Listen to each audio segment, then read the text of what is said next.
5 little rubber packets, 5 tiny lies, a splinter in my heart. I wanted to burn him, feel the sting of betrayal. My weapon, chili flakes. A desperate secret plan. What I found next shattered everything. My carefully built world, his carefully constructed facade. The truth, raw and burning. It promised to scorch us both. Some truths burn hotter than any spice. Tonight, I learned why. The garage air hung heavy, not with exhaust, but with an unspoken tension. Amara, usually methodical, found her hand trembling as she reached into the glove compartment of Elias's sleek. She was only looking for the registration, a simple task, yet her fingers brushed against something unexpected, something rubbery and small. Her heart hammered against her ribs, a frantic drumbeat against the silence. She pulled them out, one by one. 5 neatly packaged condoms. None of them brands she recognized. Certainly not the ones they used. The metallic scent of the car suddenly mixed with a bitter taste in her mouth. Her carefully constructed world, built on trust and shared laughter, began to crack, the foundation crumbling beneath her feet. Each packet felt like a stone, heavy with betrayal, pressing down on her chest. Disbelief warred with a cold, creeping certainty. She stared at the small, innocuous packets, understanding dawning with a sickening lurch. This wasn't a mistake. This was a deliberate secret. A breach she hadn't anticipated. Later that evening, the kitchen became her battlefield, the only light coming from the stove hood casting long dancing shadows. Amara stood before the counter, a jar of cayenne pepper clutched in her hand, its fiery. The initial shock had morphed into a raw, burning anger, fueled by a deep sense of hurt. How could he? How long had this been going on? She unzipped each condom wrapper with deliberate, almost ritualistic care, her movements precise despite the tremor in her hands. A twisted sense of justice guided her, a desire to inflict a fraction of the pain she felt. With grim determination, she sprinkled a generous amount of chili powder onto the lubricated surface of each condom, ensuring an even coating. The potent spice, meant for her dinner, was now weaponized, a silent testament to her rage and desperation. She resealed each one, a bitter smile playing on her lips, then carefully placed them back in the car's glove compartment, her heart a tangled knot of pain and vengeful satisfaction. The front door clicked open a few hours later, and Elias's familiar voice echoed through the quiet house, a stark contrast to Amara's internal turmoil. "Amara, I'm home." She emerged from the living room, a carefully constructed facade of normalcy plastered on her face, her hands clasped tightly behind her back. He greeted her with a casual kiss, a fleeting brush of lips that felt like a betrayal. She searched his of guilt, any telltale sign of his deception. He spoke of his day at the office, mundane details that now felt like a cruel mockery of their shared life. Amara nodded, offering monosyllabic responses, her mind racing, dissecting every word, every gesture. The chili-laced condoms sat like a ticking time bomb in his car, a secret she held, a silent accusation waiting to explode. The air between them hummed with unspoken words, a heavy, suffocating weight. She watched him, a stranger in her own home, wondering if the man she married was ever truly real. As the evening deepened, Elias received a text message, his phone vibrating silently on the coffee table. He glanced at it, a subtle shift in his demeanor, a flicker of something unreadable in his, "I just remembered I need to swing by the office one last time," he said, his voice a little too casual, a little too quick. Something urgent came up. Amara's heart tightened, a cold dread twisting in her stomach. Urgent or an appointment? She watched him gather his keys, the familiar jingle now sounding like a death knell for their marriage.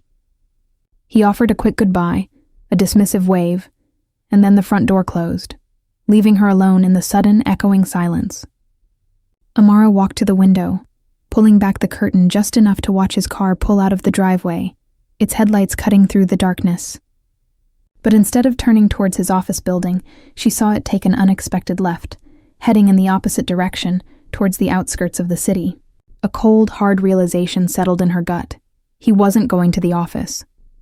And he was probably taking those condoms with him. Her vengeful act had set a trap, but now she was caught in a snare of escalating suspicion and dread, the game suddenly far more dangerous than she'd imagined. The engine's hum faded into the night, leaving Amara standing at the window, a tremor running through her. The cold, hard realization that Elias was deliberately deceiving her was a bitter pill to swallow, chilling her to the bone. Her mind raced, a whirlwind of hurt, anger, and a desperate need for answers. How could she have been so blind, so trusting? The familiar silhouette of his car turning away from the city's heart, towards its shadowy edges, felt like a deliberate taunt, a confirmation of her deepest fears. She closed her now laced with her fiery rage, flashed behind her eyelids. A dangerous resolve began to harden within her, replacing the initial shock with a burning determination. She couldn't let this lie. She wouldn't. She had to know, had to see the truth with her own. Taking a deep, shaky breath, Amara grabbed her keys, a silent promise forming on her lips as she walked towards her own car, ready to follow him into the unknown. Amara's car moved like a phantom through the darkened streets, keeping a careful distance as she tracked Elias's vehicle. Her heart pounded a frantic rhythm against her ribs, a mix of apprehension and adrenaline coursing through her veins.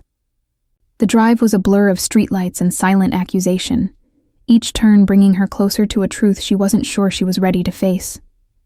Finally, Elias pulled into the parking lot of a dimly lit, upscale restaurant on the city's outskirts, its discreet elegance a stark contrast to Amara's churning emotions. He parked, and moments later, a sleek figure emerged from the restaurant's entrance, moving towards his car. It was a woman, her laugh clear and bright even from a distance, her arm casually slipping into Elias's as they walked back inside. Amara watched, frozen, her breath catching in her throat, the scene unfolding before her like a cruel, silent film. The air in her car grew thin, suffocating her with the weight of her husband's blatant betrayal. The next morning, their home felt like a theater of polite lies. Elias, oblivious or expertly feigning ignorance, moved through the kitchen with a practiced ease, asking about her day, pouring coffee as if nothing had happened. Amara watched him, a tight knot of disbelief and anger constricting her chest. How could he stand there so calmly after last night? She gripped her coffee mug, the warmth doing little to thaw the icy dread in her stomach. "You said you had an urgent meeting at the office last night," Amara stated, her voice surprisingly steady, though a tremor vibrated just beneath the surface. "It must have been quite the emergency to take you to a restaurant so far out of town." Elias paused, his hand still on the coffee pot, a flicker of something unreadable in his. He turned to face her, his charming smile faltering for a split second before reforming, a mask of casual dismissal. "Oh, that? Just a last-minute client dinner. Unexpected, but important for securing the deal." He offered no further explanation, his gaze unwavering, challenging her to press further. The air crackled with unspoken tension, a silent battle of wills. Later that day, Amara found herself cleaning the garage, a desperate attempt to channel her restless energy. Her ment. The chili-laced condoms were still in there, a potent symbol of her desperate act and his betrayal. A sudden, unsettling thought struck her. What if he hadn't used them yet? What if her vengeful plan was still waiting to detonate? The idea sent a shiver down her spine, a strange mix of dread and morbid anticipation. Just as she contemplated retrieving them, a frantic ringing cut through the quiet, Elias's phone vibrating inside the house.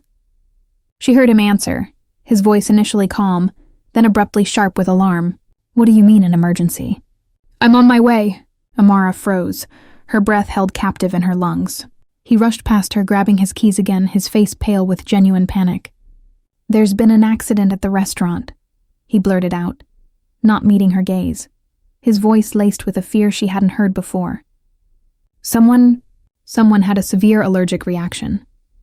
He was out the door before she could process the words, leaving her alone with a chilling realization. The chili-laced condoms, meant to expose his infidelity, had just triggered an unforeseen, potentially catastrophic consequence. Her carefully plotted revenge had spiraled wildly out of control, and now, someone might be seriously hurt. Or worse. Amara stood paralyzed in the garage, the scent of motor oil, and her own fear mingling in the air. Elias's frantic words echoed, "Severe allergic reaction," each syllable a hammer blow to her chest. Her mind reeled, a kaleidoscope of horrific possibilities flashing before her. Had she truly caused this? Was her desperate act of revenge now a catastrophic tragedy? Guilt, sharp and searing, twisted in her gut, eclipsing even the betrayal she had felt moments before. The chili, meant as a silent accusation, had become a weapon with unforeseen consequences, its trajectory veering wildly from her vengeful intent. She clutched her head, trying to quell the rising tide of panic. The thought of someone suffering because of her actions unbearable. "Oh my God," she whispered, her voice barely audible, the silence of the house pressing down on her like a heavy shroud. She had to know what happened, had to face the fallout of her recklessness. The hospital waiting room buzzed with a low, anxious hum, a stark contrast to the storm raging within Amara. She spotted Elias almost immediately, pacing near the emergency room doors, his usually composed demeanor shattered, his face etched with genuine distress. He hadn't noticed her yet, his gaze fixed on the double doors, a raw vulnerability exposed in his posture that she hadn't seen in years. As she approached, her heart throbbed with a complex mix of lingering anger and a strange, unwelcome surge of concern for him. "Elias?" she said, her voice a hesitant whisper, cutting through the sterile quiet. He spun around, his why replaced by guarded defensiveness. "Amara, what are you doing here?" he asked, his voice rough with anxiety, his earlier panic still evident in his strained features. The question hung in the air, thick with unspoken accusations and the heavy weight of their shared, silent secret.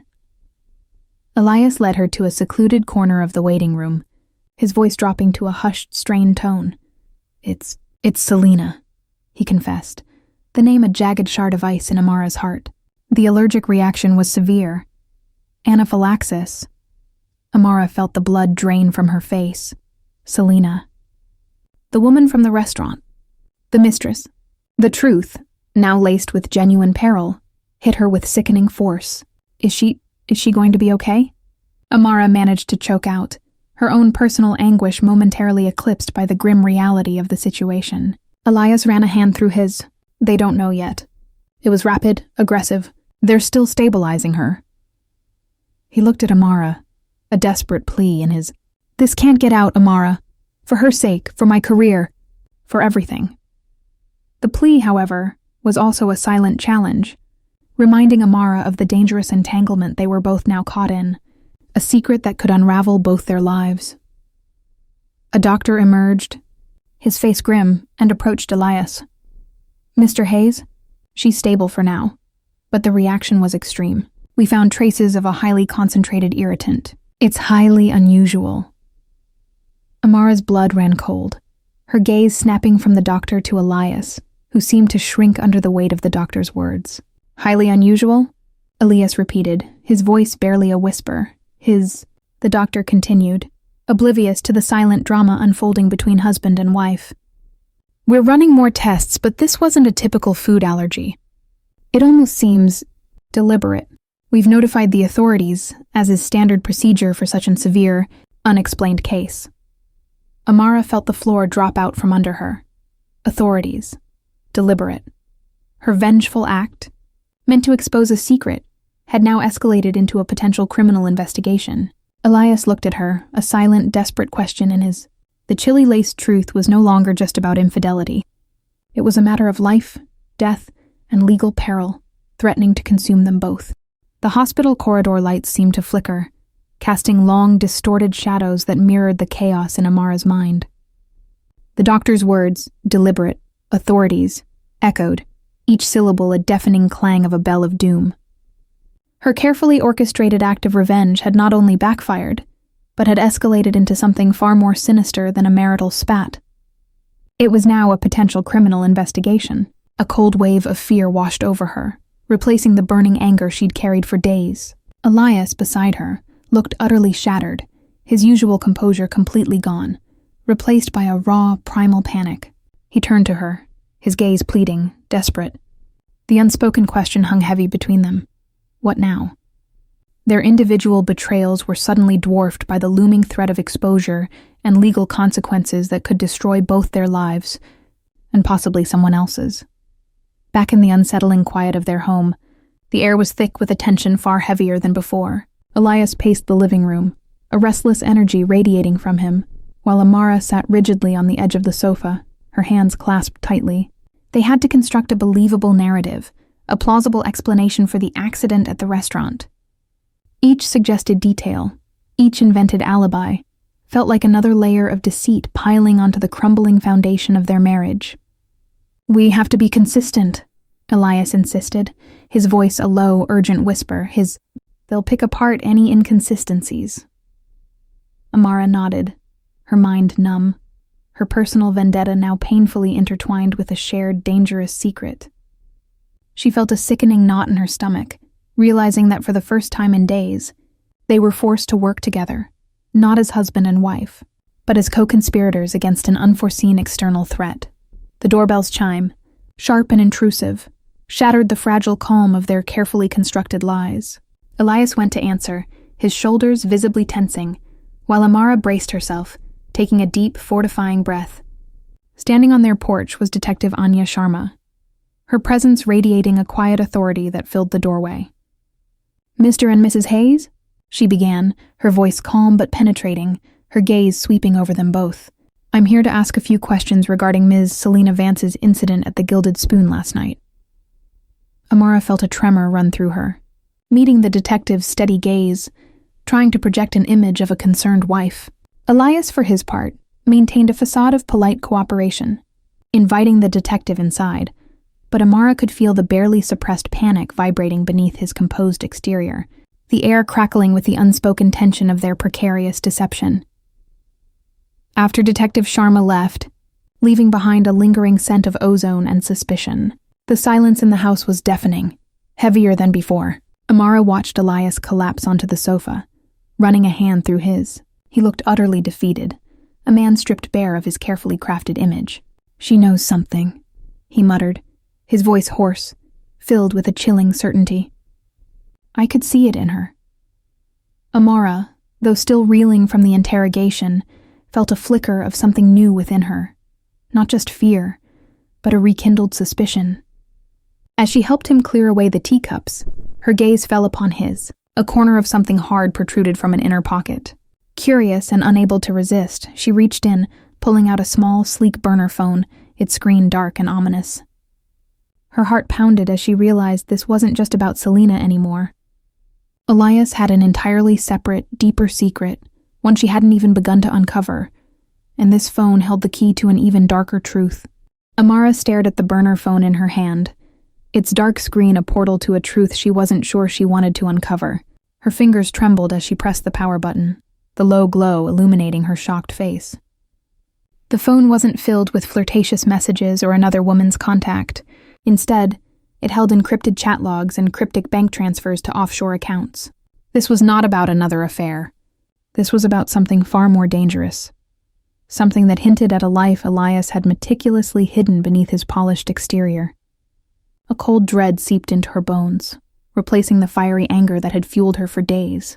The chili-laced condoms now seemed a trivial concern compared to the intricate web of financial deception laid bare before her. Her husband wasn't just unfaithful. He was living a double life that extended far beyond their marital bed, threatening to unravel everything.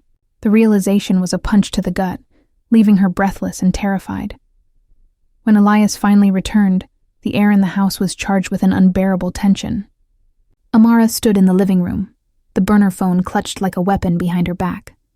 "We need to talk," she said, her voice surprisingly steady despite the tempest raging inside her. Elias, looking weary from his time at the hospital, immediately sensed the shift in her demeanor. His gaze, usually so guarded, flickered with apprehension. "What is it, Amara?" "I'm exhausted." She slowly brought the phone forward, placing it on the coffee table between them, its presence a stark accusation. "Elias is what is this?" he stammered, his charming facade crumbling. "Don't play coy, Elias. I found this in your... These aren't text messages to a lover. These are offshore accounts, encrypted chats. What in God's name have you gotten yourself into?" Amara demanded, her voice rising with a mixture of fear and fury. Elias sank onto the sofa, his shoulders slumping in defeat, the image of his carefully constructed success dissolving before Amara's. It's complicated, Amara. It's business, not another woman," he admitted, his voice barely above a whisper, laced with a desperation that was almost pitiable. "Complicated? These are hundreds of thousands of dollars, Elias. What kind of business requires a burner phone and offshore transfers? Amara pressed, her heart pounding with a sickening premonition. He finally looked at her, It's a side venture. An investment opportunity that went sour. I borrowed money from the wrong people, trying to cover it up, trying to make it right before you ever found out. He ran a hand through his... They're demanding their money back, and now with Selena? This is all spiraling out of control. If this gets out, it's not just my career. It's our lives. His confession, while still vague, revealed a terrifying new layer to his deception. Before Amara could fully process the gravity of his confession, a sharp, insistent knocking rattled their front door. Elias and Amara exchanged a panicked glance, the sound echoing ominously through the now silent house. It wasn't the polite chime of Detective Sharma this time. This knock was heavy, deliberate, and undeniably menacing. Elias's... "They found me," he whispered, his voice hoarse with fear. "The people I owe money to." Amara's blood ran cold. The chili-laced condoms, Selena, the police investigation, all of it suddenly seemed secondary to the immediate visceral threat lurking just beyond their doorstep. The consequences of Elias's secret life were no longer theoretical. They were a physical, dangerous presence demanding entry, and Amara was now inextricably caught in the crosshairs of his desperate gamble. The heavy knocking intensified, a chilling rhythm against the fragile peace of their home, signaling an unavoidable confrontation. The heavy, deliberate knocking intensified, rattling the entire front door and sending a shiver down Amara's spine. Elias, his face ashen, stumbled towards the entryway, his earlier bravado completely evaporated. Before he could even reach for the lock, the door splintered inward with a violent crash, revealing two hulking figures silhouetted against the harsh porch light. Marcus and Darius, their faces grim and devoid of warmth, stepped into the foyer, their presence immediately shrinking the spacious living room. A chilling silence descended, broken only by the sharp intake of Amara's breath and the creaking of the damaged door. The air crackled with palpable menace, a predatory hunger in there. Amara felt a cold knot of dread tighten in her stomach, realizing that Elias's desperate gamble had just brought a very real, very dangerous threat directly into their home. Marcus, the larger of the two, stepped forward, his voice a low, gravelly rumble that filled the tense silence. "Elias Hayes, we've come for what's ours. The last payment was due a week ago." Elias stammered, his hands raised in a futile gesture of appeasement. "Please, just give me a few more days. I can get it. I just need a little more time." Darius, positioned by the door, let out a harsh, humorless laugh. "Time's up, Elias. Our patience has run out." Amara watched the scene unfold, her heart pounding. Elias was trembling, it was clear he was utterly out of his depth, stripped bare of his usual charismatic facade. The weight of his hidden life, the reckless financial dealings, now bore down on him with crushing force, threatening not just his reputation, but their safety. The reality of the danger was stark, leaving no room for her lingering anger or past betrayals. Just as Marcus stepped closer to Elias, a new sound cut through the suffocating tension, the distinct wail of police sirens approaching rapidly. All three men froze, their heads snapping towards the street. A flicker of something that looked like relief, then panic, crossed Elias's face. Marcus and Darius exchanged a quick, knowing glance. "Looks like your little mess just got bigger, Hayes," Marcus snarled, his voice tinged with a new urgency. Before the sirens could fully converge, the two men turned swiftly, slipping out through the broken door and disappearing into the night, their heavy footsteps fading into the distance. Moments later, the porch was flooded with flashing Ive Sharma resonated from outside. Amara felt a surge of adrenaline, realizing that the chili-laced truth, combined with Elias's financial woes, had ironically led to this intervention, saving them from immediate physical harm. Hours later, after Detective Sharma had taken statements about the break-in, and assured them Selena Vance was stable and recovering from a severe but not life-threatening reaction, with no evidence of criminal intent on Amara's part, a heavy silence settled between Amara and Elias. The danger had passed, but the truth remained. Amara looked at Elias, no longer with fury but with a profound weariness. "It's over, Elias," she said softly, her voice steady. "All of it.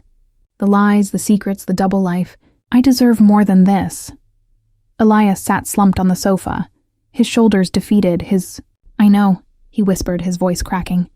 "I messed up everything." Amara nodded, a sense of clarity washing over her. She knew her impulsive act with the chili had been born of pain, but it had ultimately shattered the illusion of their life and forced a path to her own liberation. It was a painful, fiery end, but it was an end, and a beginning for her to reclaim her own truth. She stood, a quiet strength radiating from her, ready to walk away from the ashes of their marriage and build something real for herself. Thank you for joining Amara on her journey to truth. Like, subscribe, and hit the bell for more captivating dramas on our channel.